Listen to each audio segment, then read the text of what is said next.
सोलापूर शहरातून धक्कादायक ब्रेकिंग घटना समोर आली आहे.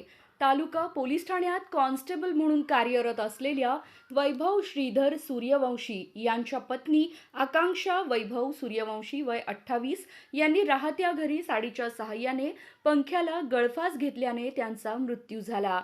ही घटना त्यांच्या 8 वर्षांच्या मुलीसमोर घडल्याची माहिती समोर आली आहे. आकांक्षा सूर्यवंशी या आपल्या पतीसोबत अशोक चौक परिसरात राहत होत्या.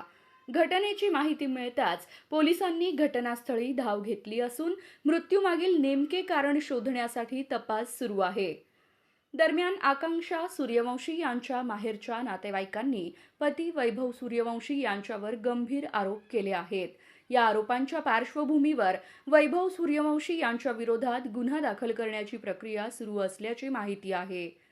मयत आकांक्षा सूर्यवंशी यांचे माहेर लातूर येथे असून नातेवाईकांच्या तक्रारीतील आरोप आणि घटनाक्रमाची पोलिसांकडून चौकशी करण्यात येत आहे.